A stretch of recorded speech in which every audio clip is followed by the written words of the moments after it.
A paz do Senhor, amados irmãos e irmãs, sejam todos bem-vindos a mais uma aula da Escola Bíblica Dominical.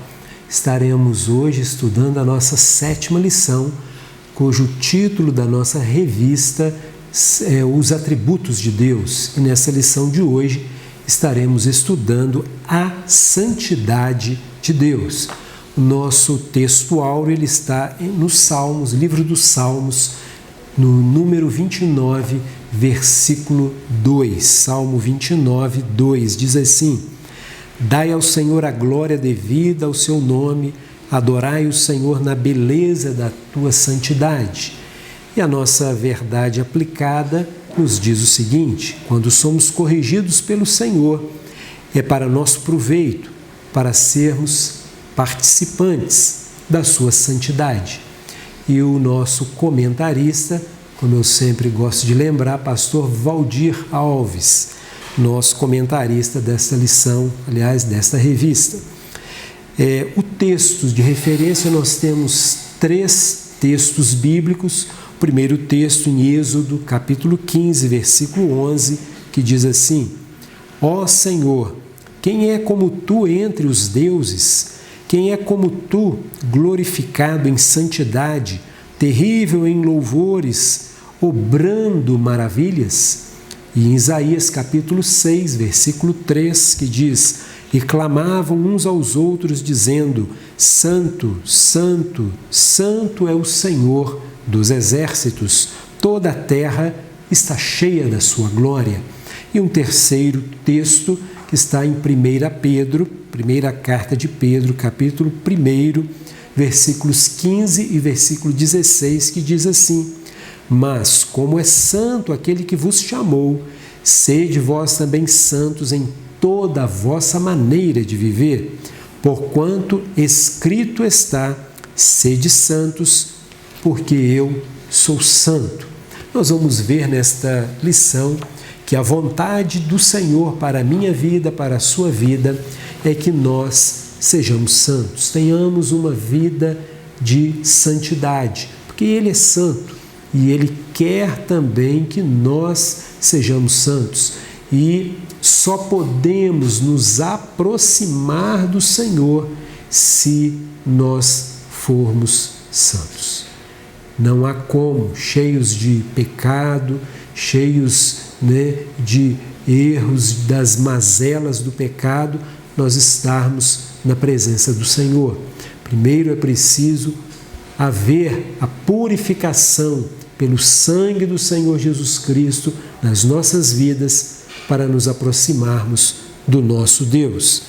E a nossa verdade, a nossa introdução, ela diz assim: abordaremos nessa lição que quando meditamos sobre a santidade de Deus, ficamos mais precavidos e mais determinados a viver livres do pecado e de toda desobediência à sua palavra. Quando nós estudamos este assunto, nós realmente somos incentivados, nós somos exortados pela palavra do Senhor a ter uma vida mais separada deste mundo pecaminoso, e nos separarmos para o Senhor. E aqui na parte aqui do subsídio do professor, a pastora Elianai coloca o seguinte: quando lemos o livro de Levítico, constatamos o fato de que ele foi escrito como um material de leis e preceitos com 2 propósitos. O primeiro propósito de instrução, instruir os israelitas e líderes religiosos, sacerdotes, levitas, acerca do acesso a Deus por meio do sangue expiador. E um segundo propósito, expor o padrão divino da vida santa que deve ter todo aquele que se aproxima de Deus. Levítico é Deus mostrando o caminho para que o povo redimido pudesse aproximar-se dele. E o comentarista, logo no primeiro tópico, ele cita Levítico capítulo 19, versículo 2. Eu quero ler com os irmãos o Levítico 19, 1 e 2. Diz assim: E falou mais o Senhor a Moisés, dizendo: Fala a toda a congregação dos filhos de Israel e dize-lhes: Santos sereis, porque eu, o Senhor vosso Deus, sou santo. Então, esse é o padrão de Deus para a minha vida e para a sua vida. Nós vamos abordar então nesta lição, nos objetivos da lição, que diz o seguinte: mostrar a qualidade ou a virtude de ser santo. O segundo objetivo, ensinar que Deus não admite misturas ou contaminações. E o último objetivo, deixar claro que precisamos buscar a santificação. Este buscar, ele é um ato contínuo. Não é somente no momento ali da conversão, naqueles primeiros momentos, quando nós passamos pelo novo nascimento. Não. Inicia-se lá, mas ele é para toda a vida. Nós precisamos todos os dias buscar a santificação no Senhor. Vamos então, amados irmãos, estudar este tema tão maravilhoso com os nossos professores, e nós vamos orar. No primeiro tópico, santidade, pureza e retidão de Deus. Segundo tópico, santidade, a beleza e glória de Deus. E no último tópico, santidade revelada na palavra de Deus. Vamos então orar ao Senhor, pedir a Ele que instrua, que ilumine cada um dos nossos professores para que possamos ter um entendimento a respeito deste tema, santificação. Vamos orar. Querido Deus e Pai Celestial, louvamos ao Senhor por esta oportunidade. Abençoa cada um dos nossos professores que irão ministrar esta aula, ao nosso irmão, nossa irmã que irá participar conosco. Abençoa, fala aos nossos corações. Muito obrigado por tudo.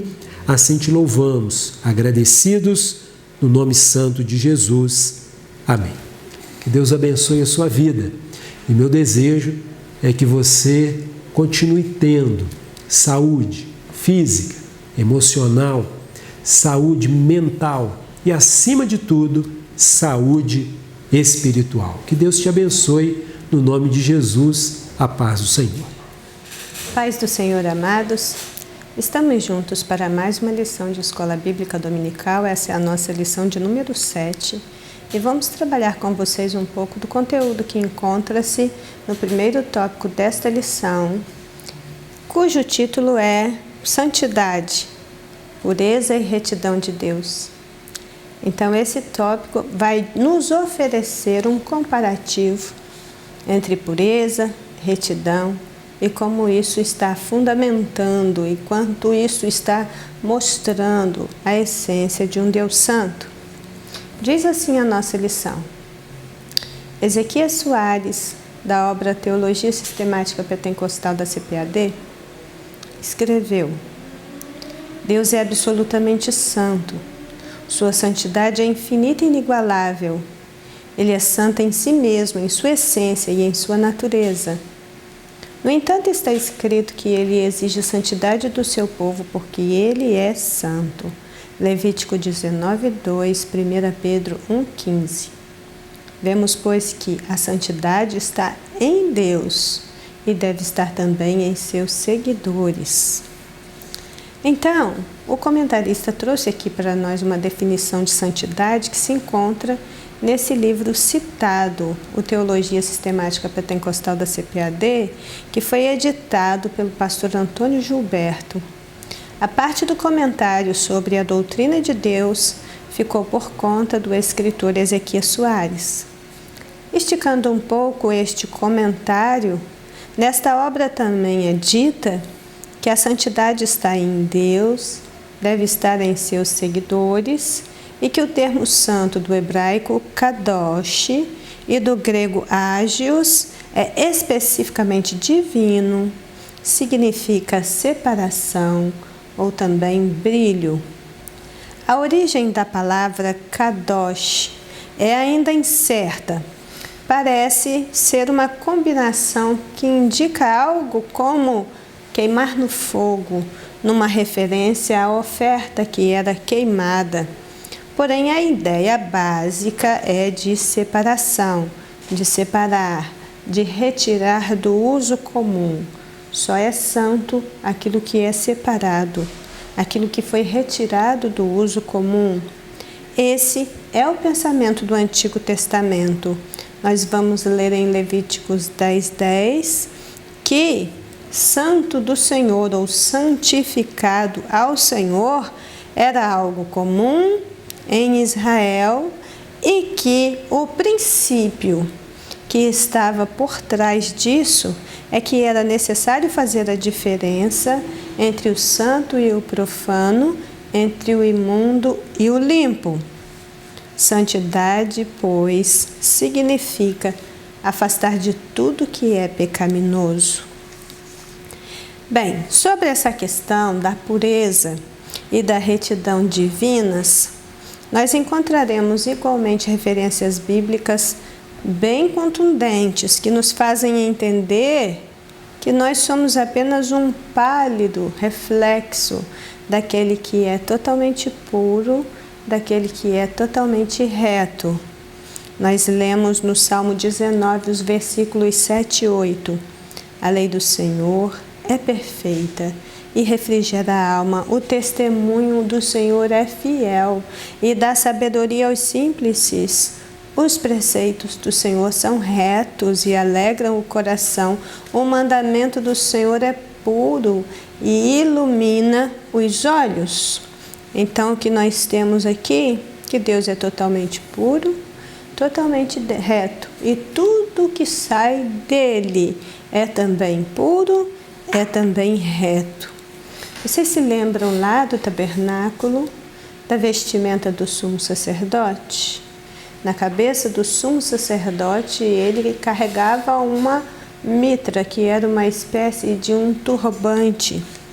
E nessa mitra tinha uma lâmina de ouro puro, que mostra um pouco da relevância desta pureza aliada à santidade. Lemos em Êxodo 28:36.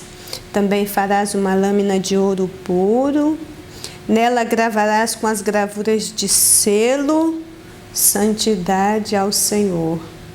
Aquela lâmina de ouro puríssimo estava colocada na mitra do sumo sacerdote e continha uma expressão. E a frase que ali estava era: santidade ao Senhor. Ela estava colocada na frente da mitra sobre a testa, atraindo desta maneira a atenção de todos. Muito possivelmente ela atraía ainda mais atenção do que o peitoral, que era ricamente adornado, pelo fato de estar colocado num local tão estratégico que era a testa do sumo sacerdote. Qualquer que olhasse para ele, o que veria num primeiro momento, num primeiro plano, era essa lâmina de ouro puro, resplandecente, com esta frase: santidade ao Senhor. Isso estava posto ali para dizer que esta é a primeira coisa que se exige daquele que se aproxima de Deus. Sem santidade ao Senhor, nenhuma forma de culto será aceita por Ele. Vejamos então o que diz o item 1.1. Deus é perfeito, Ele não erra, não tem falha alguma. Santidade é a pureza perfeita de Deus, que não tem mancha nem pecado algum. A Bíblia diz que Deus é santo e que este é o seu caráter. O pecado nem sequer pode entrar na sua presença. Somente o que é santo pode se aproximar de Deus.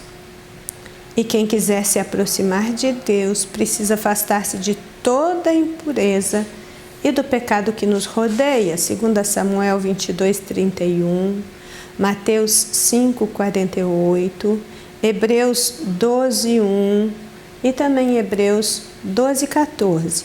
Seria recomendável que vocês lessem esses versículos bíblicos, porque eles estão fundamentando aquilo que está sendo dito neste item, que quem quiser se aproximar de Deus precisa se afastar de toda impureza e do pecado que rodeia de perto. Aqui nesse item 1.1, quando pensamos nesta questão da pureza de Deus, não há meios de nós estudarmos a pureza de Deus, de nós tocarmos neste assunto, sem falarmos na questão do pecado. Esse item, primeiro, ele vai nos descrever esse modo da perfeição de Deus. Deus é santo e esse é o seu caráter. Então, estudar a perfeição divina nos leva a repassar a questão do pecado, porque o pecado é aquilo que torna imperfeito tudo aquilo que foi criado em perfeição. Se voltarmos lá para Gênesis 1:31, nós vamos ver que tudo, absolutamente tudo que Deus fez, Ele viu e Ele declarou que era bom. E aí foi a manhã e a tarde, o sexto dia. Então todas as obras estavam criadas e Deus viu que tudo era bom. E aí o pecado não havia entrado ainda na raça humana. Então tudo que foi criado em perfeição. E quando falamos de perfeição, o pecado vem como uma contraparte para se infiltrar no meio do assunto, porque o pecado é justamente aquilo que torna imperfeito tudo que foi criado em perfeição. Deus nos apresenta a origem do pecado em Ezequiel 28:15, afirmando: perfeito eras no teu caminho, desde o dia em que fostes criado, até que se achou iniquidade em ti. Então veja que na origem do pecado está aquele ser que foi criado perfeito, mas no dia em que foi achado iniquidade nele, toda a perfeição se foi. Todavia Deus é perfeito, faz tudo perfeito e mantém a sua perfeição a despeito do pecado que introduziu a imperfeição. Os atos de Deus são absolutamente perfeitos e, por serem atos de Deus, estão aquém da avaliação do ser humano, que é tão somente criatura, enquanto Deus é o supremo e perfeito Criador e igualmente juiz.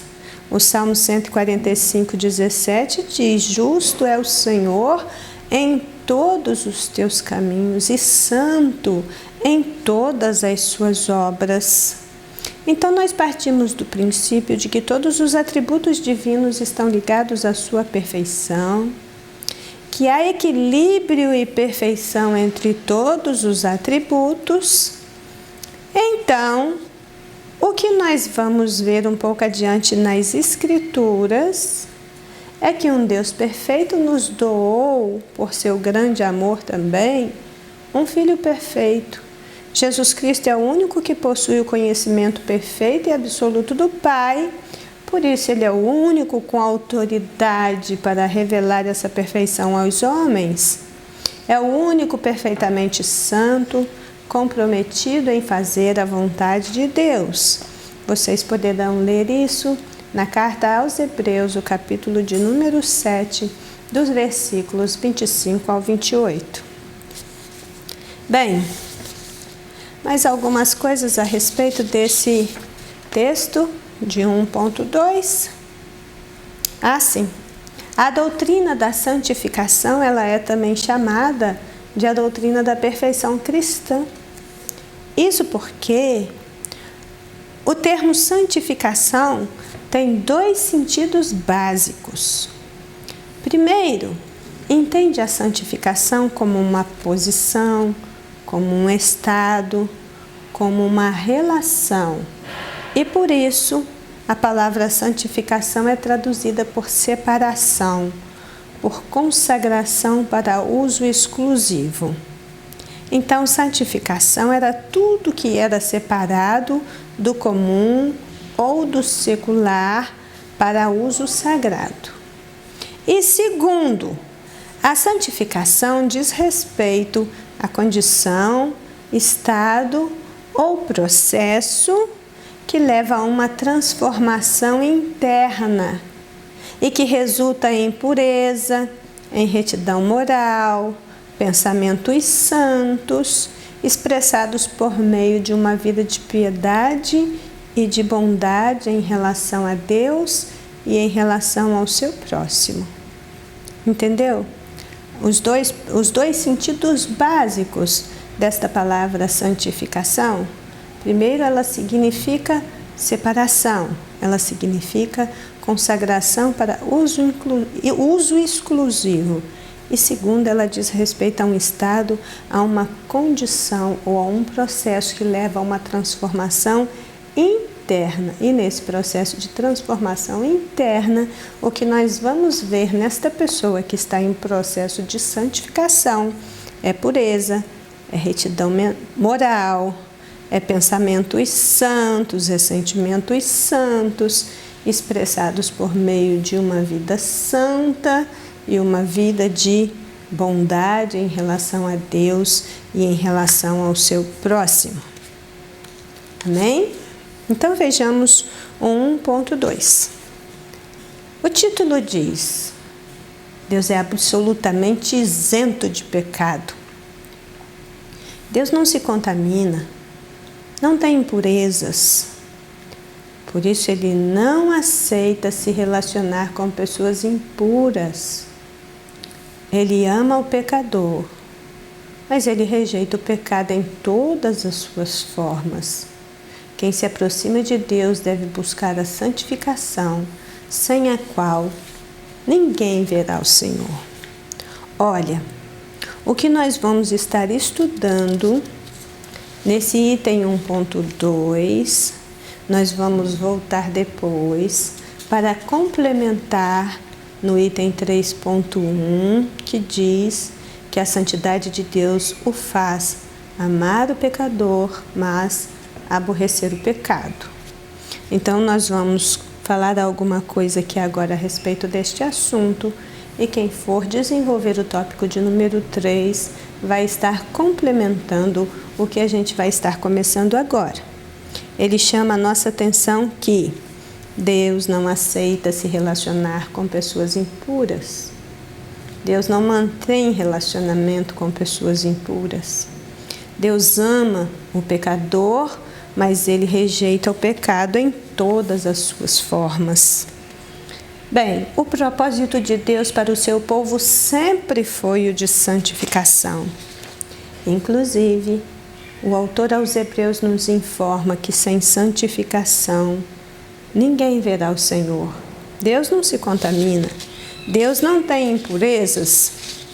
Deus, graciosamente, por sua graça, Ele nos provê um caminho para viver em sua presença, apesar de nós.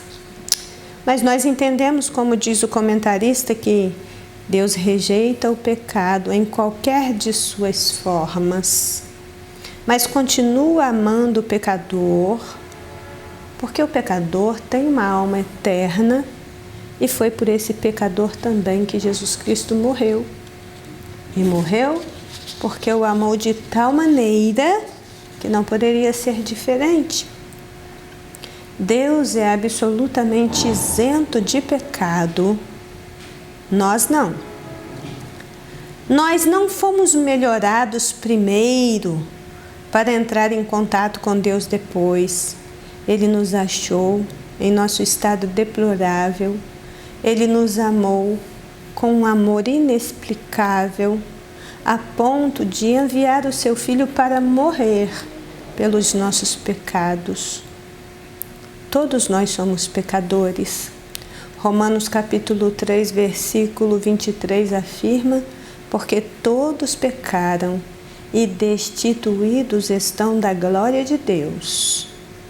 A diferença entre nós e o restante do mundo ímpio, que vive na prática do pecado, é que hoje, depois de termos alcançado uma tão grande salvação por meio de Jesus Cristo, nós nos tornamos pecadores salvos pela graça de Deus. Por isso a doutrina da perfeição cristã ou da santificação é tão importante e necessária para a nossa compreensão mais abrangente deste assunto. O modo como nós entendemos a doutrina da santificação ou da perfeição cristã, o modo como esta doutrina é desenvolvida em nossa teologia, é que vai nos dar esta ideia, essa dimensão ampliada do que nós somos hoje em Deus e do que nós fomos antes de ter recebido o perdão dos nossos pecados. Bem, Deus se revelou e mostrou através das Escrituras em inúmeras passagens a forma pela qual as pessoas deveriam viver. Mas é certo que ninguém pode obedecer às normas de Deus em perfeição. Nós até tentamos, mas nós falhamos muitas vezes. Nossa incapacidade para satisfazer os desígnios eternos e atender aos propósitos de Deus para os quais Ele nos criou é evidente. Desde o início, ficou muito claro que nós não podemos salvar a nós mesmos, uma vez que, sendo pecadores, jamais satisfaremos as exigências divinas. O homem não pôde nem cobrir a sua nudez a contento, lá em Gênesis 3:7. Quanto mais ele conseguirá conquistar a própria salvação? A nossa única esperança é a fé em Jesus Cristo, cujo sangue nos purifica de todo pecado. Uma vez salvos, nos tornamos verdadeiramente pessoas graciosas e virtuosas. A salvação muda o nosso estado e nos coloca numa outra posição diante de Deus. Mas não existe ser humano sem pecado. Então, mesmo na condição de pecadores, Deus nos ouve. E a todos que clamam a Ele dia e noite. Cristo veio para salvar o que havia se perdido. Conhece o coração e ouve até mesmo ao pior dos pecadores, que arrependido e quebrantado. Arrependido e quebrantado. Frise bem isso. Ele ouve até o pior dos pecadores que, arrependido e quebrantado, se dirige a Deus, se dirige a Ele pedindo pela sua misericórdia. Quanto mais a nós que já o temos aceitado e estamos na sua presença. Lá em João, no capítulo 9, no versículo 31, diz: Ora, nós sabemos que Deus não ouve a pecadores, mas se alguém é temente a Deus e faz a sua vontade, a esse ouve. Esta palavra pecadores, que aparece neste versículo 31 de João 9, entende-se que são aqueles que vivem na prática do pecado, que são por natureza impostores, blasfemadores, corruptores e apóstatas. O contexto desta passagem nos mostra o cego de nascença dialogando com os fariseus na sinagoga. E este homem, o cego, ele está usando a mesma frase, as mesmas palavras que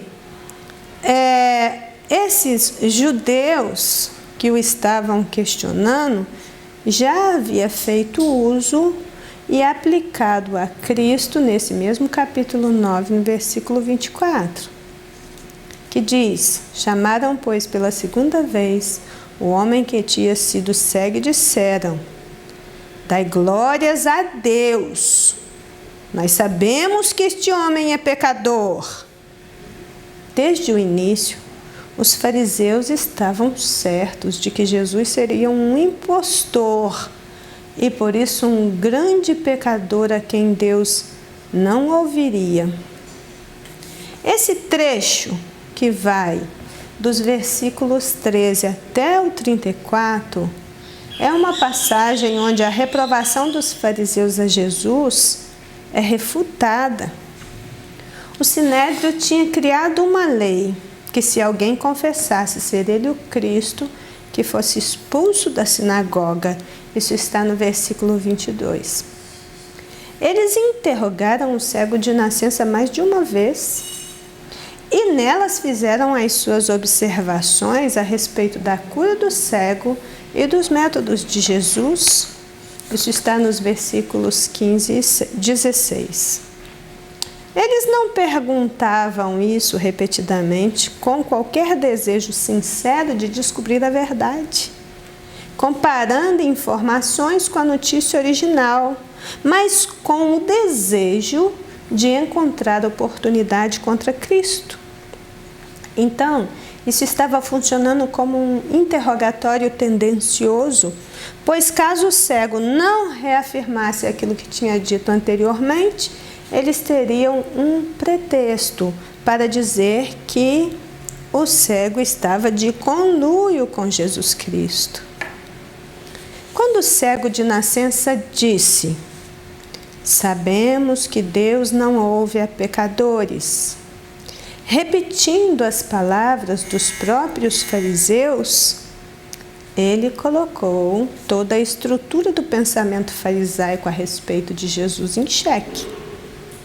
Pois, se Jesus curou de uma doença de nascença, incurável e impossível de ser curada por qualquer intervenção humana, logo ele não era pecador, porque Deus não usaria desta maneira um pecador declarado. Ou seja, se Jesus tivesse sido um pecador, um impostor desta magnitude, Deus não teria ouvido, porque Deus não apoiaria uma impostura, Deus não incentivaria uma fraude. Todavia, Jesus foi ouvido. O cego de nascença foi assistido por Deus e foi curado. Logo, o cego de nascença concluiu que não somente ele, um homem analfabeto, mas os doutores eruditos da nação sabiam, e era notório, que os homens ímpios, os homens fraudulentos, os homens enganadores não eram ouvidos por Deus. A conclusão mais lógica a se chegar era que, se Deus ouviu a Jesus, ele não era um pecador. Lá no Salmo 66, o verso 18 diz: "Se eu atender à iniquidade do meu coração, o Senhor não me ouvirá." Então esse conceito estava muito bem fundamentado na mentalidade judaica da época.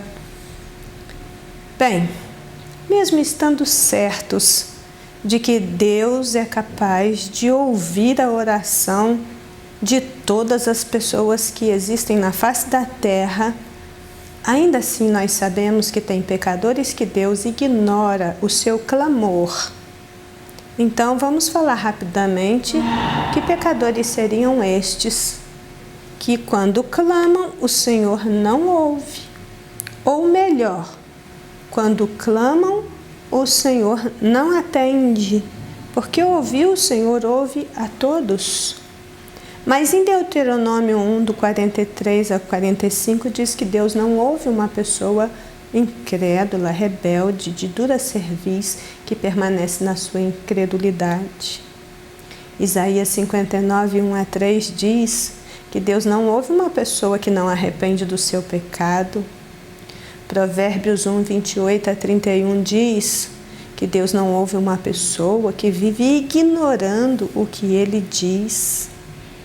Provérbio 21, 13, Mateus 25, 42 a 46, diz que Deus não ouve aquele que fecha a mão para o seu próximo, que não ajuda, que não socorre o próximo.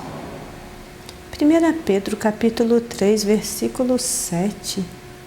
A palavra de Deus nos diz que Deus não ouve a oração daquela pessoa que não honra o seu cônjuge. Isso realmente é uma coisa para se pensar e tomar bastante cuidado. Isaías 1, de 11 a 15 diz que Deus não ouve uma pessoa hipócrita. Tiago 4, 2 e 3 diz que Deus não ouve uma pessoa egoísta. Bem, lá no Salmo 33, nos versículos 3 a 15, diz: o Senhor olha desde os céus e está vendo todos os filhos dos homens. Do lugar da sua habitação ele contempla todos os moradores da terra. Ele é o que forma o coração de todos eles e que contempla todas as suas obras. Então ele sabe o que move os nossos corações. Ele sabe a motivação por trás das nossas orações. Aquele ou aquela que teme a Deus e faz a sua vontade, a este ele ouve. Deus é absolutamente isento de pecado, mas nós ainda não chegamos lá. Então precisamos nos precaver, deixando a incredulidade, a rebeldia, arrependendo dos nossos pecados, ouvindo a voz de Deus, sendo obediente a ela, atendendo às suas ordenanças, ajudando o nosso próximo, honrando o nosso cônjuge, deixando a hipocrisia e sendo transparentes e permitindo ao Espírito Santo trabalhar em nosso ego, renovando a nossa mente, transformando as nossas vidas. Assim procedendo, seremos ouvidos quando clamarmos, e a boa obra que o Espírito Santo começou em nós será aperfeiçoada até o dia de Jesus Cristo. O 1.3 diz: a santidade de Deus exige que ele julgue o pecado. Então nós falamos que Deus ama o pecador, mas rejeita o pecado em todas as suas formas. E esse ponto 3 vai nos dizer que a santidade de Deus exige que ele julgue o pecado. Se Deus aceitasse o pecado, ele não seria santo. A desobediência, a idolatria, o adultério e a comunhão do seu povo com outros povos sempre desagradaram a Deus, despertaram a sua ira, pois são uma afronta à sua santidade. O Senhor sempre advertiu a Israel e a Judá por intermédio dos seus profetas: não brinque com Deus, porque Deus é amor, mas também é fogo consumidor. A santidade de Deus exige que a pena do pecado seja paga. A sua ira se manifesta sobre toda a impureza e injustiça dos homens que detêm a verdade em injustiça. Romanos 1,18. Então, como foi visto anteriormente, se Deus ouvisse o clamor e aceitasse a oração de todos sem o crivo da sua santidade, ele não seria Deus. A advertência de Deus sempre se faz presente muito particularmente. O povo de Judá no passado entrou por caminhos desviantes e afrontou a Deus. Ele diz aqui, a comunhão do seu povo com outros povos sempre desagradaram a Deus e despertou a sua ira. Nós vamos ver que muito particularmente Judá, como falamos na lição passada, afrontou a Deus de formas terríveis. E apesar do seu amor pelo povo eleito, eles não foram poupados do juízo divino, porque Deus é justo, Deus é santo, mas Deus também age com juízo por sua santidade. A santidade de Deus exige que a pena do pecado seja paga e nada menos do que isso é aceito. Esse enfoque deste item é para as advertências divinas contra Israel e contra Judá. Diferentes versículos foram sugeridos com a advertência. E o comentarista diz: não brinque com Deus, porque Deus é amor, mas também é fogo consumidor. Isso nos levou a pensar no profeta Miqueias. O profeta Miqueias foi levantado por Deus para profetizar contra seu próprio povo. Miqueias é um entre muitos autores sacros que foram levantados por Deus para denunciar os pecados da nação de Israel. O livro de Miqueias fala sobre o julgamento da liderança corrompida, que seriam os reis, os juízes, os políticos, os comerciantes, os proprietários de terra, os sacerdotes, os anciãos do povo, líderes e liderados, todos entraram em juízo com Deus. A idolatria e a injustiça predominava na vida do povo que fora chamado para viver em relacionamento de íntima comunhão com Deus. Isso era o que mais preocupava o profeta. Tais pecados, segundo ele ensinou, só iriam ser apagados mediante um reavivamento religioso. O nome Miqueias significa quem é igual a Yahvé. E é uma expressão muito adequada à mensagem do livro, porque enfatiza o grande poder de Deus no primeiro capítulo e o seu grande perdão no último. O capítulo 7, o versículo 18 de Miqueias diz: quem, ó Deus, é semelhante a ti que perdoas a iniquidade? Deus é santo. Ele simplesmente não permitirá que a iniquidade fique sem punição. E isso é para nós um dos maiores valores da história no Antigo Testamento, porque nós observamos e aprendemos e confiantemente nós rejeitamos o pecado, porque nós entendemos que verdadeiramente ele traz o castigo. Toda a história do Antigo Testamento nos mostra um Deus justo. E aí, o que nós vamos ver é que um povo afligido é objeto da graça de Deus, mas um povo obstinado é necessário que seja humilhado. O clamor do Israel oprimido obteve resposta por meio da manifestação da graça. Mas o cântico idólatra de Israel foi atendido com uma severa admoestação.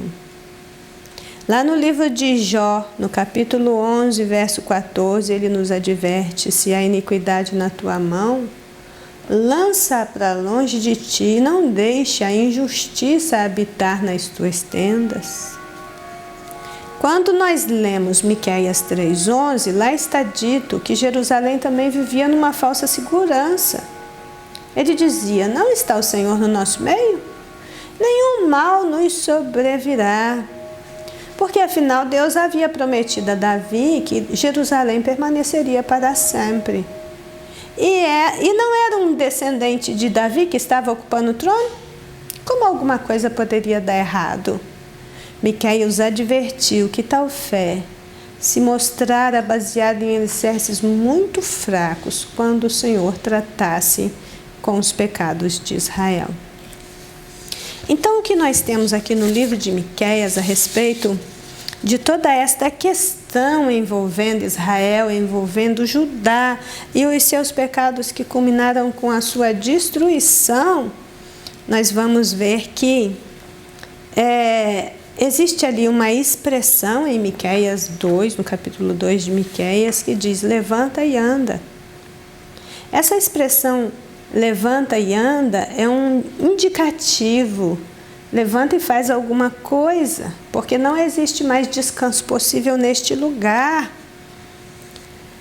E aí, como nós dissemos em outro momento, a palavra de Deus ela nunca foi vazia e sem misericórdia. E mesmo nas profecias que descrevem o juízo divino, nós também encontramos mensagens de esperança. Deus julga o pecado, mas Deus é misericordioso com aquele que se arrepende e que abandona as práticas pecaminosas. fazendo uso também do profeta Naum, no capítulo 14, verso 18, ele vai dizer: o Senhor é longânimo e grande em misericórdia, que perdoa a iniquidade e a transgressão, que o culpado não tem por inocente, e ele visita a iniquidade dos pais sobre os filhos até a 3ª e a 4ª geração. Mas nós concluímos esse tópico 1 e esse item 1.3, lembrando que está registrado em Provérbios 28:13. Sim, irmãos, verdadeiramente, Deus ama o pecador, mas abomina o pecado. Todavia, em Provérbios 28:13, nós lemos: o que encobre as suas transgressões nunca prosperará, nunca mesmo, de forma alguma prosperará. Pode ser até que consiga enganar alguém durante um certo período de tempo, mas não enganará a todos todo o tempo. Não há prosperidade nos caminhos daquele que encobre as suas transgressões, mas o que confessa e deixa alcança misericórdia. É isso que esse tópico sobre pureza e retidão em relação à santidade de Deus está colocando diante de nós nesta manhã. Que o Espírito Santo explique melhor ao teu coração e nos dê um dia abençoadíssimo na tua presença, nos ajudando a seguir adiante em processo de santificação, para que o nome de Deus possa ser glorificado nas nossas vidas. Amém? Olá, amigos, irmãos, a paz do Senhor. Dando continuidade à nossa escola bíblica dominical, estamos estudando a santidade de Deus, lição de número 7, e dando continuidade ao tópico 2 desta lição.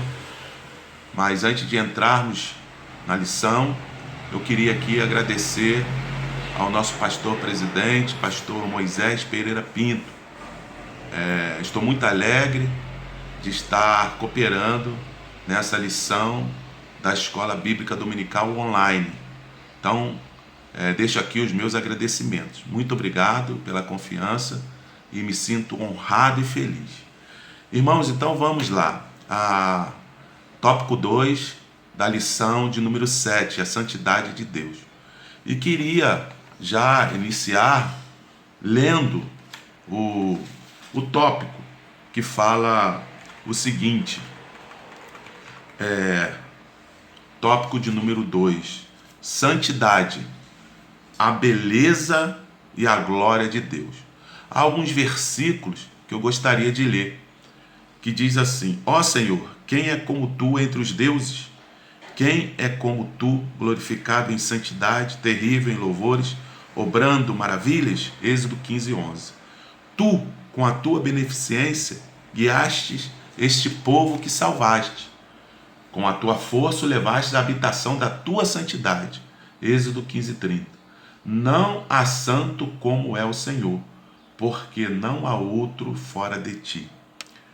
Eu queria dar um destaque, antes de entrarmos nos 3 tópicos, nesse último versículo que lemos, 1 Samuel 2:12, e ler por completo, que diz assim: não há santo como é o Senhor, porque não há outro fora de ti, e rocha nenhuma há como nosso Deus.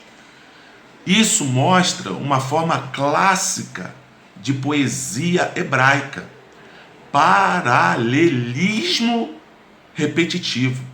Não é uma repetição. Isso não significa que o autor está repetindo a santidade, mas está falando de um paralelismo repetitivo. O que significa isso? Ele usa conceitos semelhantes para mostrar a sua conexão. Então ele está usando conceitos semelhantes. Ele é santo, ele é poderoso, ele é o único Deus. Então, dizer que o Senhor é santo é dizer que ele está completamente separado, que ele é único e diferente de qualquer outro. Por isso que a lição vai iniciar falando justamente disso, a beleza e a glória de Deus. É o que nós vamos estudar nesta lição, no tópico número 2. E eu já queria aqui, então, entrar no tópico 2.1 e ler com todos vocês o tópico 2.1, que diz assim: a santidade de Deus não sofre alterações. A santidade de Deus é imutável como os seus demais atributos. Não sofre variações nem oscilações, como o homem que ainda está no processo de santificação. Pelo que, querendo Deus mostrar mais abundantemente a imutabilidade do seu conselho aos herdeiros da promessa, se interpôs com o juramento, para que, por duas coisas imutáveis, nas quais é impossível que Deus minta, tenhamos a firme consolação, nós, os que pomos o nosso refúgio em reter a esperança proposta. Hebreus 6, 17, 18. Então, a santidade de Deus, ela não sofre alterações. Deus é um Deus imutável, como seus demais atributos. Por isso que está dizendo, o autor, ele vem comentando, e ele fala, conselhos aos herdeiros da promessa, se interpôs com juramento, para que por duas coisas imutáveis, nas quais é impossível que Deus minta. Então Deus, ele não volta atrás daquilo que ele falou. Deus, se ele se sai ou saiu algo da parte de Deus, ele nunca vai voltar atrás daquilo que ele falou. Perceba que nós vivemos um tempo de grandes informações, que tudo parece que é relativo, que não existe verdade fixa, ou verdade fixa. Vivemos no tempo de verdades flexíveis. Hoje se fala, amanhã já não é mais aquilo que se falou hoje. As verdades são flexíveis. Fala uma verdade hoje, amanhã já muda aquela verdade que se falou hoje. Na semana que vem já é uma outra verdade. Vivemos no tempo de verdades flexíveis, visto que tudo pode ser mudado pelo discurso de alguém que possui o quê? Uma forma bonita de falar. Não importa a forma que se está se falando, mas se é bonito o que está se dizendo, é aceito imediatamente. Verdades flexíveis não nos levam a nada. Só que não estamos falando de um Deus flexível, que através dos tempos vai mudando conforme os caprichos de seus filhos e de suas criaturas. Deus não é assim. Deus não trabalha. A santidade de Deus não sofre alterações.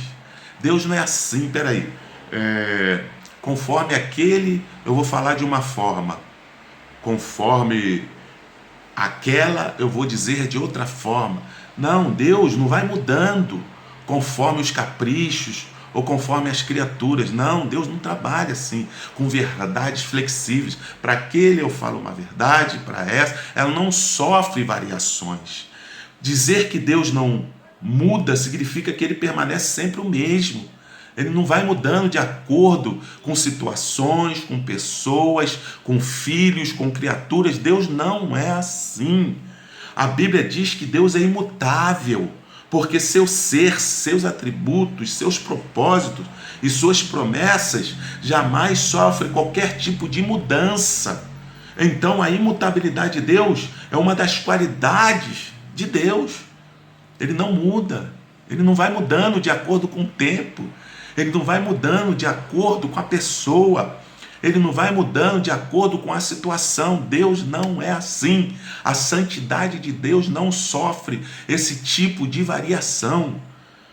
Os planos de Deus nunca mudam, e toda a esperança que podemos ter no céu baseia-se no fato de que seu propósito é imutável. Então a esperança que eu e você temos no céu, ela é real. Por quê? Porque o propósito se baseia num Deus imutável que não muda. Então nós podemos ter esperança no céu, porque a esperança que nós temos no céu flui na imutabilidade de Deus. Se Deus, perceba, vamos ser sinceros, vamos analisar. Já pensou se Deus mudasse os planos por capricho de alguém ou de alguma criatura e dissesse assim: eu perdoo você hoje, hoje você está perdoado, e amanhã ele mudasse e olhasse para você e falasse: não, vou retirar o perdão, ontem eu te perdoei, hoje não, vou tirar aquele perdão. Que segurança nós poderíamos ter da salvação? Vamos analisar. Que segurança? Sabendo que nós recebemos o perdão hoje, mas amanhã, não, Deus tiraria o perdão. Deus não é assim, não sofre variação. Mas Deus, ele tem um conselho que é imutável. Deus é imutável. Todos os seus atributos, diz aqui o autor, a santidade de Deus é imutável, como que os seus demais atributos são imutáveis. Ele está dizendo: não sofre variação, não muda, Deus não perdoa hoje e amanhã não perdoa mais. Não, Deus não. Nós somos assim, somos. Por quê? Porque nós somos, ainda estamos em processo, mas Deus não. Então ele nos ensina. Por quê? Porque a santidade de Deus não sofre alterações. É justamente o início do tópico 2, porque há uma beleza da glória de Deus. Então, o primeiro tópico está nos ensinando isso, que Deus não muda. Se Deus falou, Deus realizará. Se Ele fez promessa, Ele vai realizar. Não, irmão, Deus não volta atrás, vai realizar. Se Deus disse que vai fazer, Ele vai fazer. Então, não sofre alterações. Tópico 2, número 2. A santidade de Deus não pode ser violada, confundida e nem questionada. O autor diz assim: Deus nunca foi visto nem surpreendido por ninguém em deslize moral ou ético de nenhuma espécie. Qual das suas criações, inclusive os anjos e os homens, poderiam questionar a sua santidade? Ninguém. É impossível o homem compreender plenamente a santidade de Deus, por ele ser criatura e estar vivendo ainda aqui na terra, sob pressão do pecado. 1 Coríntios 2, 10 a 11 diz: quem questionará as sagradas escrituras? Justo é o Senhor em todos os seus caminhos e santo em todas as suas obras. A santidade de Deus é a regra em todas as suas ações. A santidade de Deus não pode ser violada, confundida ou questionada. Deus não viola nenhum direito. Ele não faz arranjos para o perdão e salvação.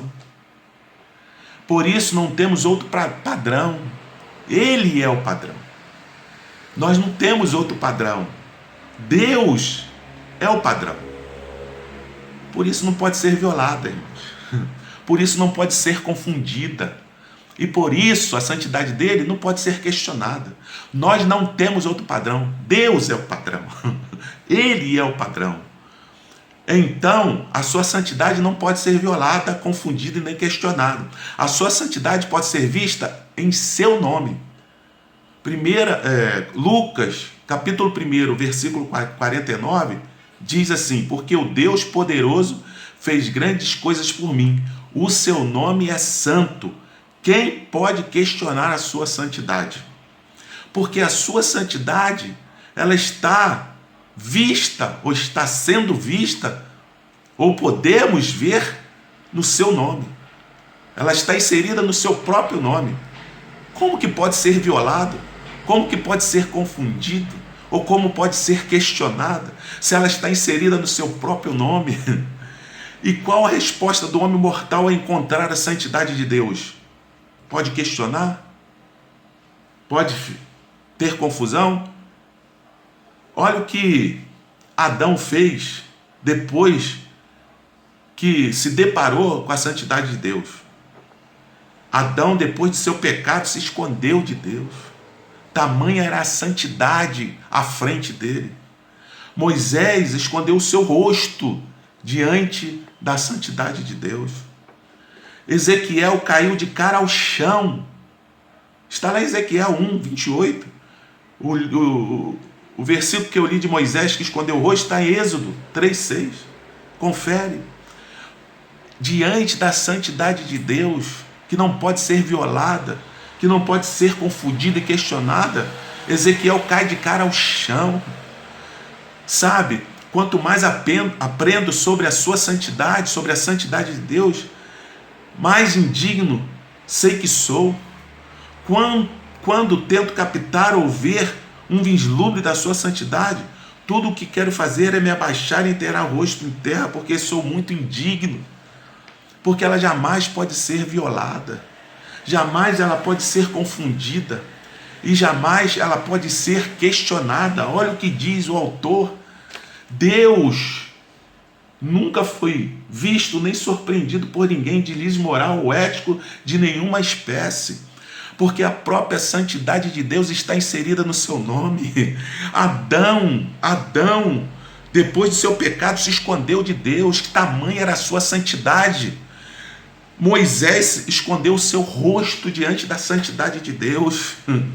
É o que ele está dizendo aqui. Qual de suas criações, inclusive os anjos e os homens, poderiam questionar a sua santidade? Ninguém pode questionar a santidade de Deus. Ezequiel, diante da santidade de Deus, caiu com a cara, com o rosto no chão. Irmãos, quem poderá violar? Quem pode... A santidade de Deus não pode ser violada. A santidade de Deus não pode ser confundida e nem questionada.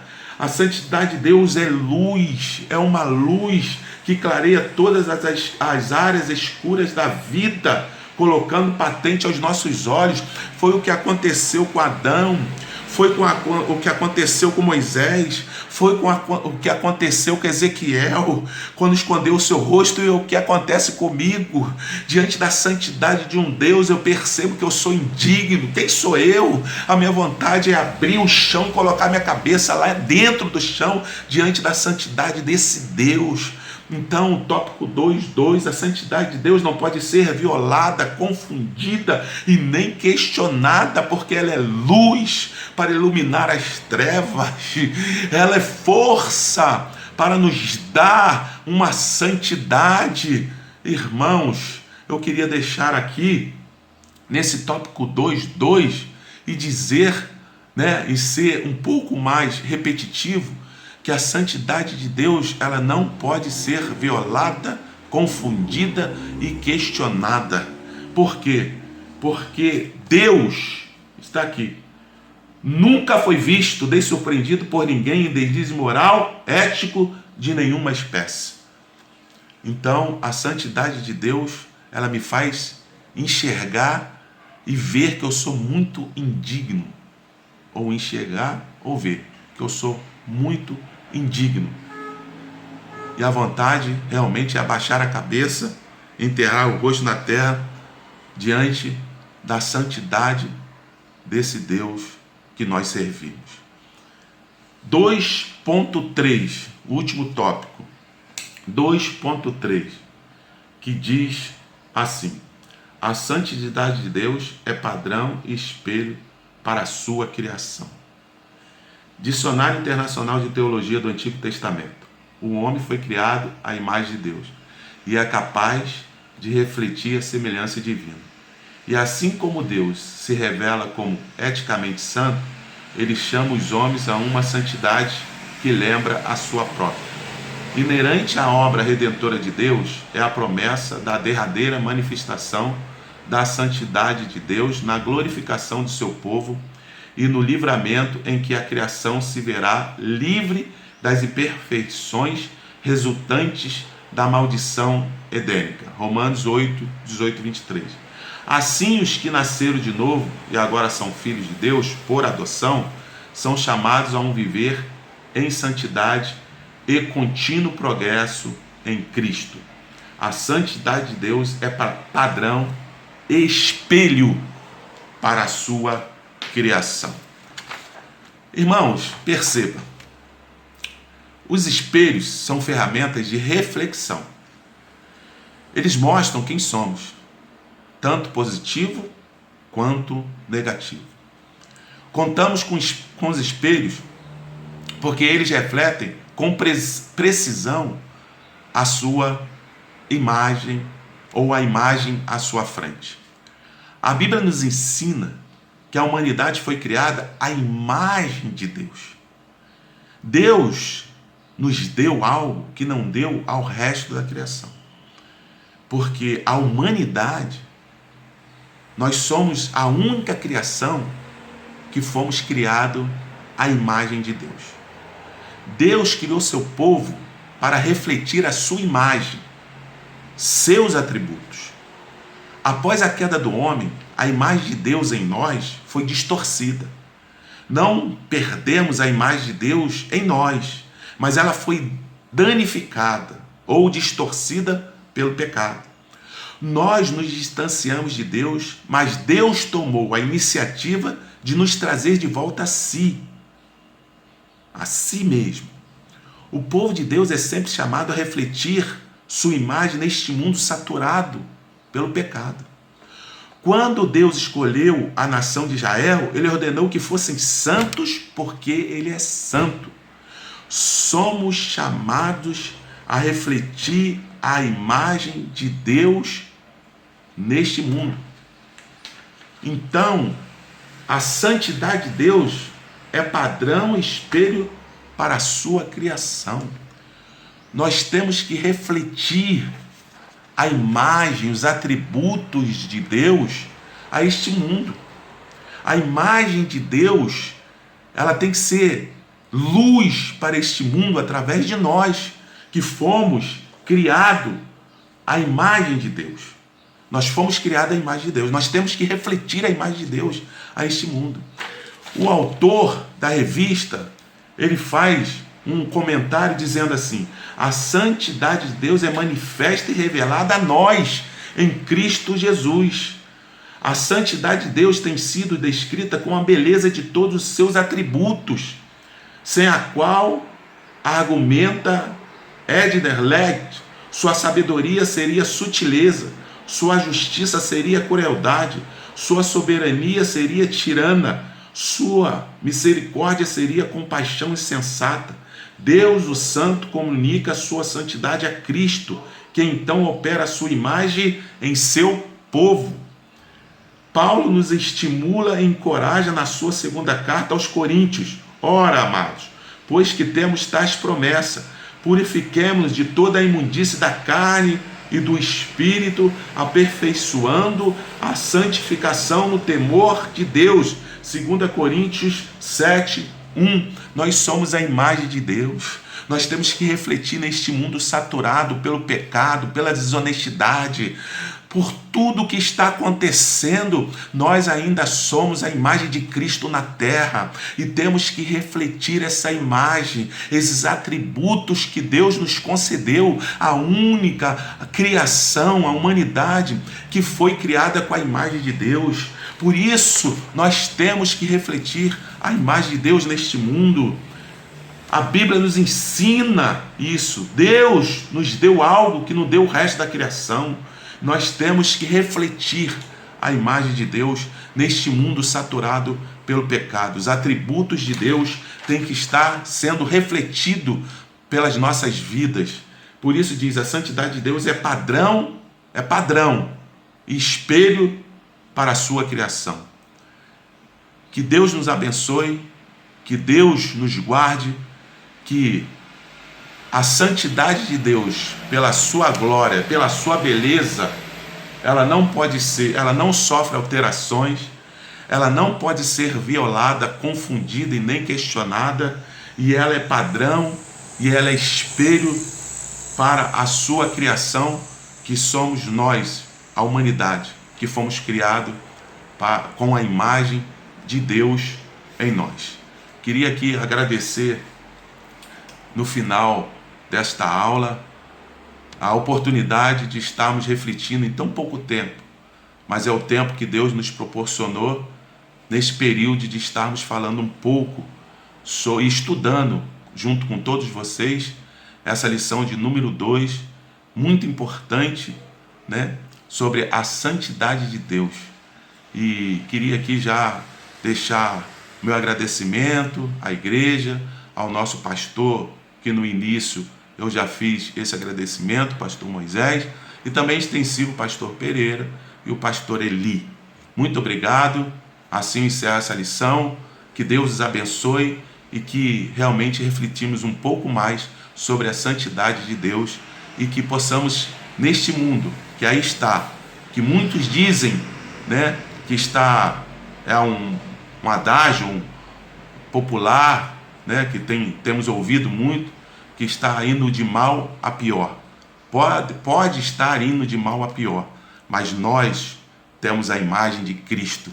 E essa imagem, ela vai refletir e vai ser padrão para este mundo que está aí dizendo que vai de mal a pior. Que Deus os abençoe, que tenham um ótimo domingo e a paz do Senhor. A paz do Senhor, meus amados irmãos. Mais uma lição abençoada nessa manhã, mais uma oportunidade de aprendermos um pouco mais sobre os atributos de Deus, aprender um pouco mais sobre a santidade de Deus, né? E o Senhor, Ele está se revelando mais uma vez a nós através da sua palavra. Nesse trimestre nós temos sido muito abençoados, nós temos sido presenteados com a oportunidade de aprofundar um pouco mais nos estudos da santidade, dos atributos de Deus de forma geral. E hoje, especificamente, no dia 16 de maio, Deus tem nos colocado a oportunidade de conhecermos um pouco mais sobre a sua santidade. E é interessante, irmãos, já foi falado aqui muita coisa interessante no tópico 1 sobre a santidade, pureza e retidão de Deus, a santidade, a beleza da glória de Deus.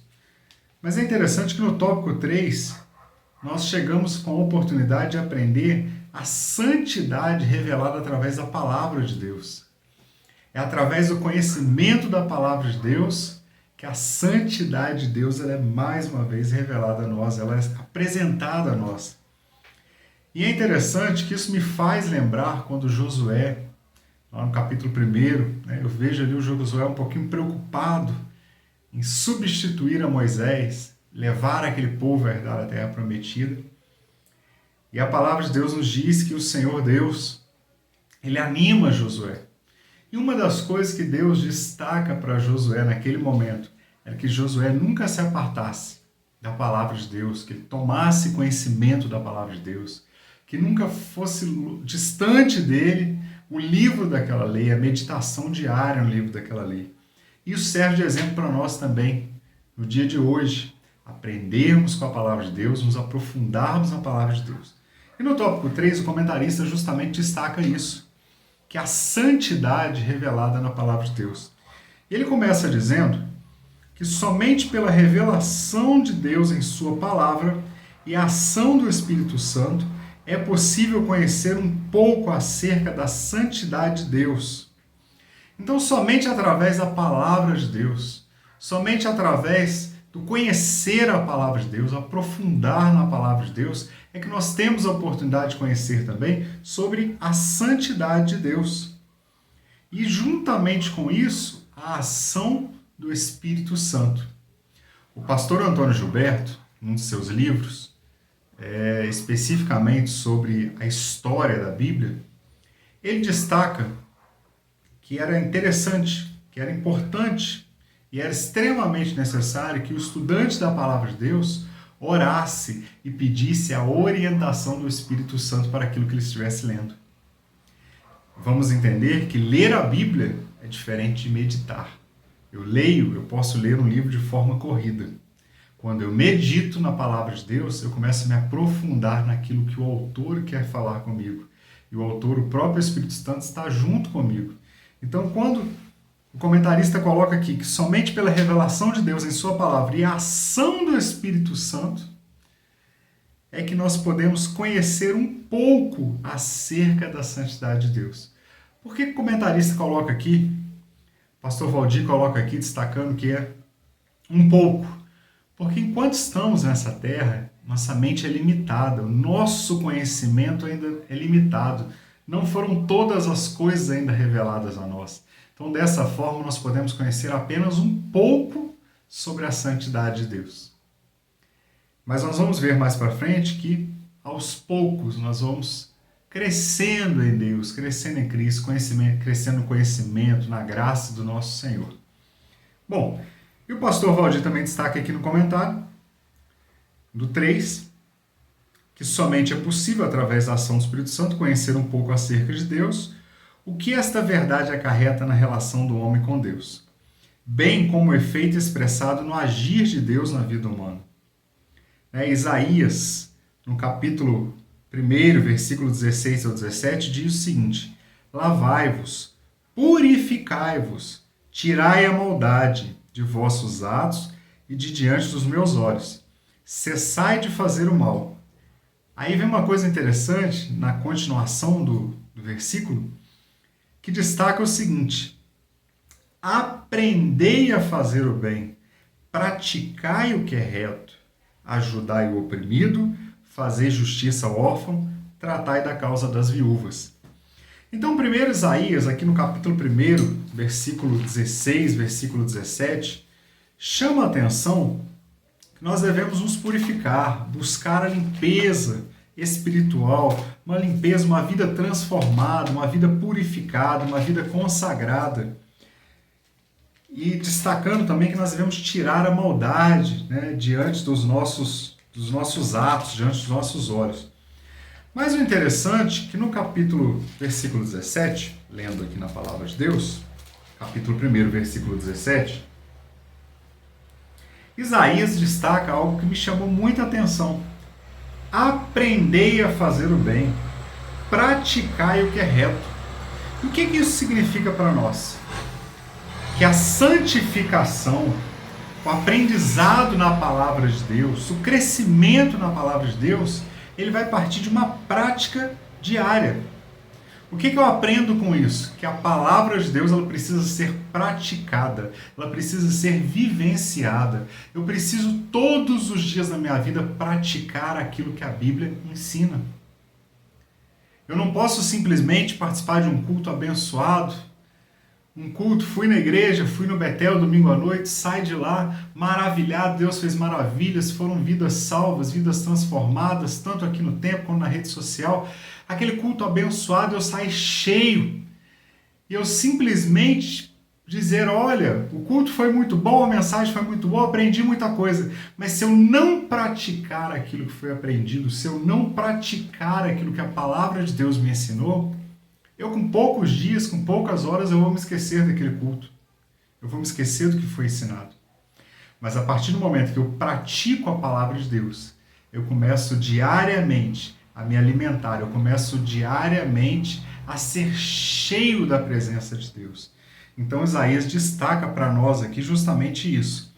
Primeiro, lavai-vos, purificai-vos, tirai a maldade. E depois nós devemos aprender a fazer o bem, praticar o que é reto e o que é justo.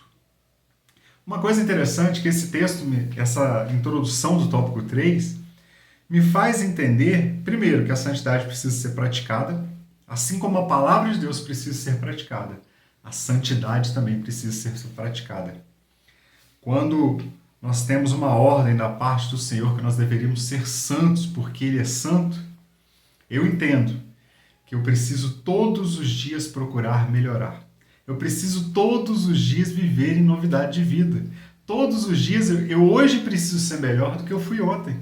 Eu hoje preciso estar mais pautado com a minha vida na palavra do que eu estive até ontem. E amanhã, fazendo uma projeção para o futuro, eu preciso me preocupar em ser um cristão melhor, mais fortalecido na palavra de Deus do que eu estou sendo hoje. Isso me faz concluir numa frase, essa introdução, que quanto mais perto de Deus nós estamos e mais perto da sua palavra, mais distantes do pecado nós também ficamos. Então é a palavra de Deus que nos purifica, é a palavra de Deus que nos transforma, é a palavra de Deus que nos capacita a nos afastarmos do pecado, a vivermos distantes e a viver em novidade de vida. O 3.1 chama a atenção, o título diz: a santidade de Deus o faz amar o pecador, mas aborrecer o pecado. A Bíblia, a mesma palavra de Deus que nos diz que Ele é amor, também nos fala que Ele é justiça.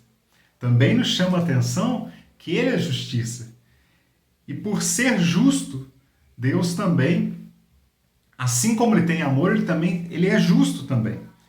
E isso faz com que ele ame o pecador, mas ele aborreça e queira se afastar. Ele odeia o pecado, ele detesta o pecado. A santidade de Deus, e o comentarista coloca aqui para nós, a santidade de Deus requer separação do homem do pecado. Isso é muito interessante porque nós temos visto nos dias atuais, infelizmente, graças a Deus, não no nosso meio, né? Nós temos um pastor abençoado, nós temos líderes abençoados, nós temos servos de Deus que têm nos ensinado, mas nós temos visto muitos ensinos errados nos dias de hoje, onde as pessoas simplesmente estão dizendo, olha, Deus só quer o coração, né? Você pode continuar fazendo, praticando as mesmas coisas, e você aceitou Jesus, pode continuar vivendo a sua maneira antiga de viver, mas na verdade, quando nós lemos a palavra de Deus, nós vemos que Deus requer de nós uma novidade de vida, uma vida transformada, uma vida distante do pecado. E quando nós lemos Levítico, capítulo 20, versículo 26, nós vemos o Senhor dizendo, olha, e ser-me-eis santos, porque eu, Senhor, sou santo, e separei-vos dos povos para seres meus. Então nós vemos um Deus que nos convoca a viver uma santidade. Nós vemos um Deus que nos convoca a viver uma vida afastada do pecado.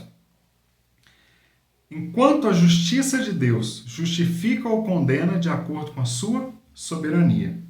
O escritor aos Hebreus recomenda, portanto, nós também, 3.1, portanto, nós também, que estamos rodeados de uma tão grande nuvem de testemunhas, deixemos todo o embaraço e o pecado que tão de perto nos rodeia e corramos com paciência a carreira que nos está proposta. Então, o escritor aos Hebreus, no capítulo 12, versículo 1, justamente chama a atenção que nós devemos deixar os embaraços dessa vida, deixar essa proximidade com o pecado, né? Aquela vida que antes eu, porventura, praticava atos pecaminosos, eu, porventura, praticava atos que não agradavam a Deus, eu preciso deixar aquele passado.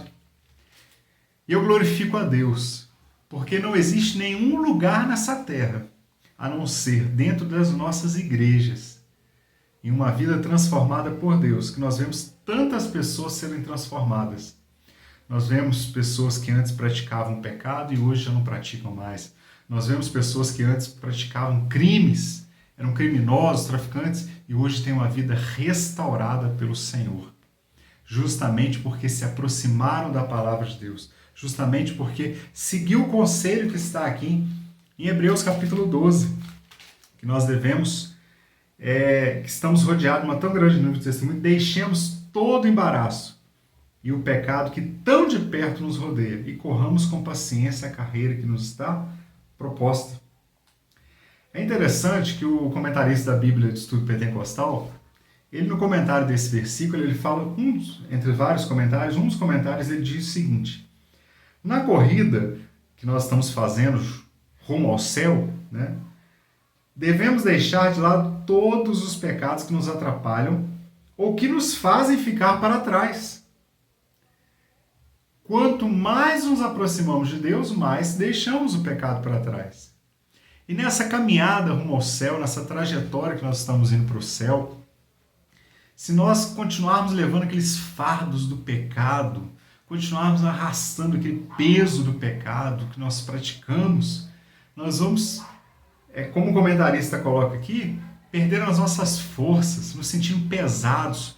Por isso que Hebreus capítulo 12 destaca que nós devemos deixar o embaraço do pecado e viver uma vida nova, viver uma vida direcionada ao Senhor. E ele continua dizendo aqui o seguinte, olha, e fixarmos os nossos olhos, nossas vidas e nossos corações em Jesus e no exemplo que ele nos legou na terra de obediência perseverante. Um outro grande segredo para continuar seguindo essa carreira, para continuar caminhando rumo ao céu e deixando todo o embaraço do pecado, é ser perseverante na obediência à palavra de Deus.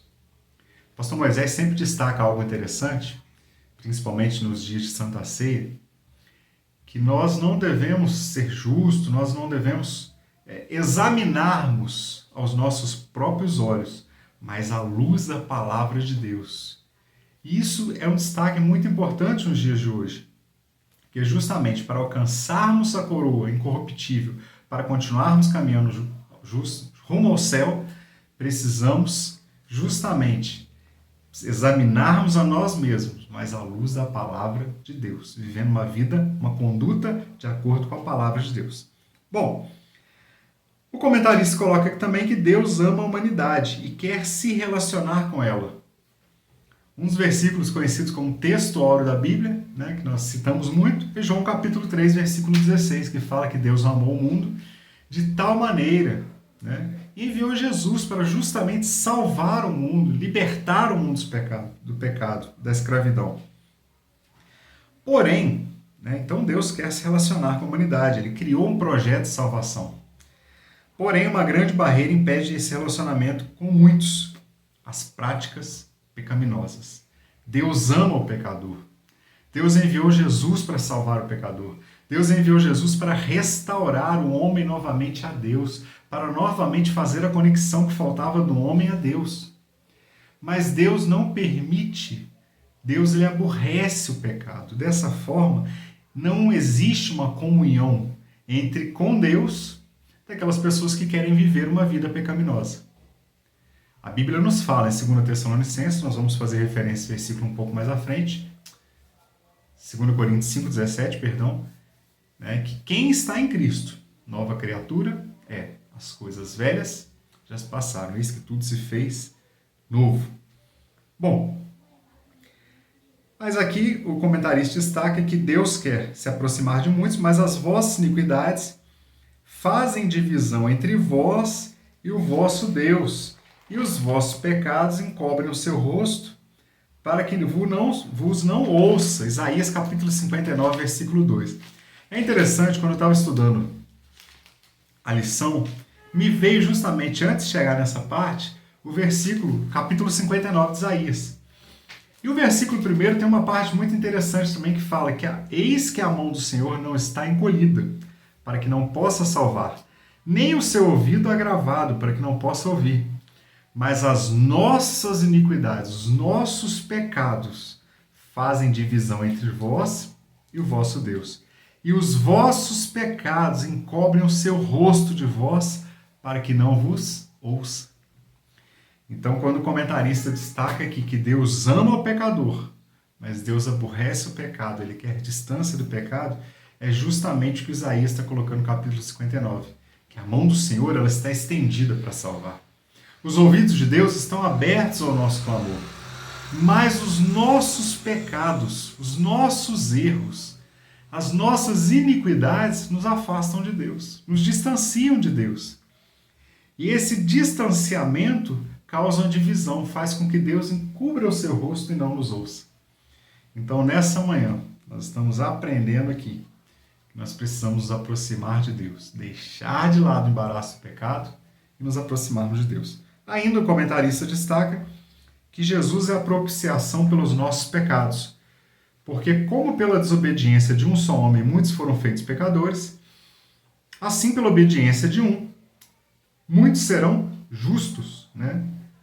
Nós não precisamos hoje mais fazer sacrifícios, não precisamos mais sacrificar animais, não precisamos mais levar um animal ao sumo sacerdote para que fosse sacrificado, ou participarem do dia da expiação. Na verdade, quando Jesus Cristo se entregou na cruz do Calvário, foi para que fosse um sacrifício único, para que nunca mais nós precisássemos fazer isso. E esse sacrifício, ele apagou toda a mancha do pecado. Esse sacrifício me deu liberdade de ter o livre acesso a Deus. Então, justamente, quando nós lemos aqui que Deus ama o pecador, é porque Deus enviou Jesus Cristo, seu Filho, para nos salvar, para nos libertar. Mas assim como Deus aborrece o pecado, nós precisamos também nos afastar do pecado para viver uma vida com Deus. O comentarista ainda coloca aqui no suplemento professor as seguintes frases: o afastamento de Deus traz sofrimento e condenação. Porque todo bem procede de Deus e todo mal do inimigo das nossas almas. Quem peca perde a bênção da presença e comunhão com Deus. Olha que tristeza. A santidade de Deus é uma qualidade central dele, não apenas decidindo o que é certo, mas ele mostrando que é certo e o que é errado não pode fazer, o que é certo e o que é errado não pode fazer parte do seu caráter. Para andarmos à luz, como ele na luz está, e uma explicação, o nosso pecado tem perdão, quando confessamos e largamos. Então, 1 João capítulo 1, versículos 5 ao 10, nos orienta que nós devemos confessar os nossos pecados, abandonar a vida de pecado e viver uma vida com Deus, uma vida transformada na presença de Deus. Bom, o 3.2 fala sobre a santidade de Deus. Aperfeiçoa o caráter do homem. Nós somos aperfeiçoados através da santidade de Deus. A partir do momento que nós aceitamos a Jesus como nosso Salvador, nós temos uma vida transformada. Mas nós precisamos não somente aceitar, mas continuar vivendo, crescendo na graça, no conhecimento, vivendo uma vida de santificação, justamente para continuar nessa proximidade com Deus. No tópico anterior, o comentarista diz que quem peca perde a bênção de Deus e se afasta de Deus. Olha que tristeza esse afastamento, né? Viver uma vida longe de Deus. E no 3.2 vai falar sobre a santidade que aperfeiçoa o caráter do homem. A nossa santidade ela é aperfeiçoada. Né? Essa separação do mundo, ser santo significa ser separado, essa separação que nós fazemos do mundo, ela é aperfeiçoada. 2 Coríntios capítulo 7, versículo 1, justamente destaca sobre essa questão do aperfeiçoamento cristão. Nós tivemos alguns trimestres atrás, há uns 2 anos atrás, se não me engano, não trimestre, mas anos, uma revista que justamente tratava sobre isso, o aperfeiçoamento cristão. Em todos os aspectos da nossa vida, nós precisamos aperfeiçoar como cristãos. E o capítulo, 2 Coríntios capítulo 7, versículo 1, destaca: ora, amados, pois que temos tais promessas, purifiquemo-nos de toda a imundícia da carne e do Espírito, aperfeiçoando a santificação no temor de Deus. Então, quanto nós tememos a Deus, quanto nós procuramos agradar a Deus, nós vivemos uma vida de busca pela santificação. Só conseguimos agradar a Deus quando nós vivemos a santificação em Cristo Jesus. A santidade de Deus exige que quem se relaciona com Ele seja santo. 1 Pedro, capítulo 1, também destaca isso, e é muito interessante, que a santidade de Deus, ela exige que para a pessoa que se relaciona com Ele seja também santo, esteja buscando a santificação. 1 Pedro, capítulo 1, 15 e 16, justamente destaca isso. Olha o que fala para nós. Mas como é santo aquele que vos chamou, está falando para nós, né? Essa geração eleita do Novo Testamento. Sede vós também santos em toda a vossa maneira de viver, em tudo. A Bíblia nos chama atenção para em tudo, nos nossos relacionamentos familiares, no nosso trabalho, na nossa escola, em todos os aspectos da nossa vida, em todo lugar que nós colocarmos o nosso pé, a Bíblia está nos orientando. Nós devemos ser também santos em toda a nossa maneira de viver. Por quê? Porque quem nos chamou é santo, porque nós servimos a um Deus que é santo. E o 16, portanto, escrito está, sede santos porque eu sou santo. Esse é um ensinamento para nós nessa manhã. A santidade de Deus deve alcançar a sua criação. Para sermos participantes da sua santidade, olha que interessante, isso é um critério para sermos participantes da santidade de Deus. Deus exige que aceitemos sua disciplina, pois quem não aceita ser corrigido não pode ser restaurado. Achei muito interessante essa frase que o comentarista coloca para nós, que quem não aceita a correção, quem não aceita ser corrigido, quem não aceita a disciplina de Deus, não pode ser restaurado. Porque a pessoa, às vezes, ela está tão cheia de si mesma, ela se vale tanto em si mesma, nos seus próprios esforços, que ela não entende a necessidade de ser transformado. E quem não é transformado não pode ser restaurado. Justamente quando o Espírito Santo de Deus, quando a pessoa aceita Jesus, o Espírito Santo entra na vida dessa pessoa, ele transforma a vida dessa pessoa. Quanto mais espaço essa pessoa vai dando para o Espírito Santo, mais ele vai sendo transformado. E isso faz parte do processo de restauração, de religar esse homem a Deus. E me destaca justamente isso aqui, que para sermos participantes, Deus exige que aceitemos sua disciplina. E quem não aceita ser corrigido, não pode ser restaurado. Logo, não pode ser restaurado e gozar da santidade de Deus. Uma coisa está ligada à outra. Ou eu aceito viver uma vida transformada na correção do Senhor, o Senhor me moldando naquilo que Ele precisa moldar, ou simplesmente eu não vou ser transformado. E se eu não sou transformado, não sou restaurado, eu não posso gozar da santidade de Deus. Quando o Senhor, justamente porque nós acabamos de ler 1 Pedro 1,16, por quanto está escrito, sede santos porque eu sou santo. Bom, a disciplina serve para restauração e não para destruição. Muitas pessoas têm entendimento errado, que quando Deus está disciplinando, quando Deus está moldando aquela pessoa, é como se Deus não amasse aquela pessoa, como se Deus tivesse esquecido daquela pessoa. Eu estou sofrendo, Deus se esqueceu de mim, Deus não me ama, Deus virou os ouvidos para mim, Deus virou as costas para mim. Muito pelo contrário. Quando nós estamos sendo disciplinados, é porque Deus nos ama e quer que nós venhamos a ser melhores. E para melhorar, eu preciso retirando aquelas arestas, limpando aquelas arestas. Quem já teve a oportunidade de estar, por exemplo, numa zona rural, numa roça, sabe que muitas vezes a árvore está lá com os galhos secos, e precisa ser podada para que ela volte novamente a dar frutos e ser vistosa. Então, meu querido, se Deus nessa manhã está te disciplinando, está te moldando, é porque Deus quer que você dê mais frutos, que você cada dia mais esteja afastado do pecado.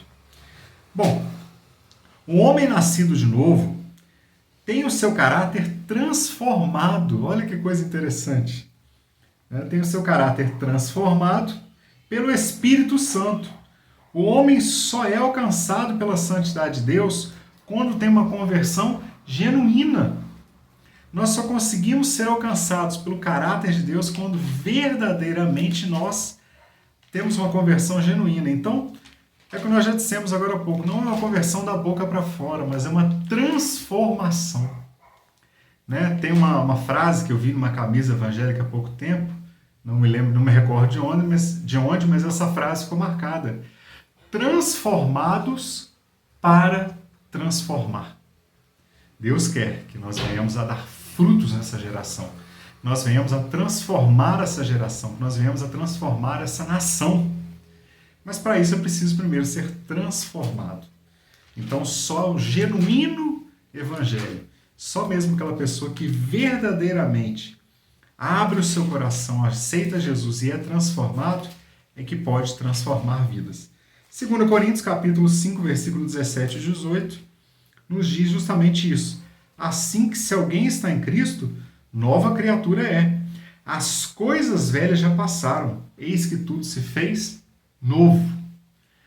E tudo isso provém de Deus, que nos reconciliou consigo mesmo por Jesus Cristo.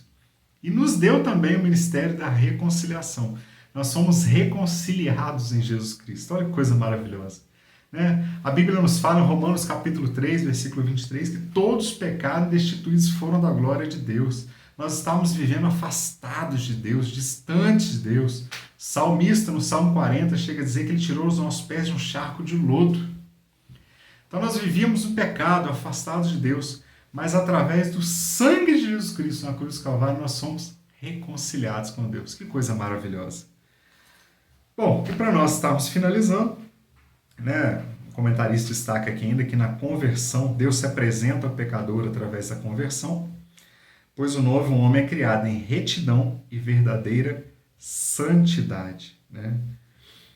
Deus, então, ele nos tira aquela capa do velho homem e nos liberta através de Jesus Cristo.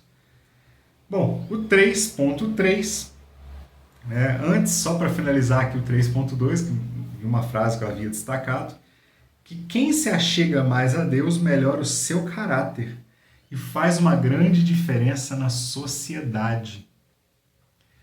Irmãos, quando nós temos uma vida transformada e que nós somos um testemunho vivo de Cristo, nós impactamos essa sociedade. As pessoas olham para nós e verdadeiramente reconhecem a presença de Deus em nossas vidas. Então, que nós sejamos essa luz, né, em meio às trevas, essa vida realmente que venha transformar vidas. O 3.3 destaca para nós, né, santifica-os na verdade, a tua palavra é a verdade. A oração de Jesus pelos seus discípulos, para a gente ser bem breve aqui, no Evangelho de João, capítulo 17, versículo 17, fala que nós podemos ver e apreciar essa linda mensagem, a oração feita por Jesus aos seus discípulos. A santificação é a vontade de Deus para os seus filhos. Nós estamos buscando a santificação num processo diário, né? Um processo constante. Provérbios, capítulo 4, versículo 18, justamente fala sobre isso, que a luz do justo é como a luz da aurora. Ela vai brilhando, brilhando até ser dia perfeito. Então é um processo de santificação. E a vontade de Jesus para os seus discípulos, quando ele estava orando para os seus discípulos, era justamente que eles fossem santificados na verdade, que eles fossem transformados. A santificação é a vontade de Deus para os seus filhos. Nós estamos num processo que não termina aqui na Terra. A santidade de Deus não impede de alterar os seus planos, modificar os seus propósitos. O comentarista destaca que essa santificação vem pela dedicação à verdade revelada pelo Espírito da verdade. Santificação é um processo que precisa ser almejado e buscado por todos que nasceram de novo. Que nós possamos ter essa graça de Deus, né, de crescer na graça e no conhecimento. O comentarista ainda coloca aqui que ninguém pode ser santo pelos seus próprios méritos, mas por meio da operação do Espírito Santo de Deus. Então, somente pela ação do Espírito Santo de Deus é que nós conseguimos chegar à santificação. E a conclusão fala que a santidade de Deus não tolera nenhuma forma de desobediência ou pecado, pois cheira mal às suas narinas. Toda sorte de iniquidade será eliminada da sua presença. Deus espera que o pecador venha a ser lavado e redimido no sangue de Jesus. Então, vem novamente, né, reforçar essa questão de que Deus não tolera nenhuma forma de desobediência ou pecado. E que Deus espera que o pecador venha a ser lavado e redimido no sangue de Jesus. Que nós possamos ter essa convicção, que nós possamos ter essa ação na nossa vida. E conforme nós aprendemos nessa manhã, possamos estar evoluindo todos os dias como cristãos melhores, servos de Deus mais aptos ao reino de Deus. E praticando sempre a palavra de Deus, né, e a santidade. E nos lembrando, quanto mais perto de Deus, mais longe do pecado. Quanto mais cheios da palavra de Deus, menos espaço para o pecado, menos espaço para pensamentos tortuosos e tudo aquilo que não vem da parte de Deus. Que Deus em Cristo Jesus continue nos abençoando e nos dando a graça de sermos verdadeiramente servos melhores e mais fiéis.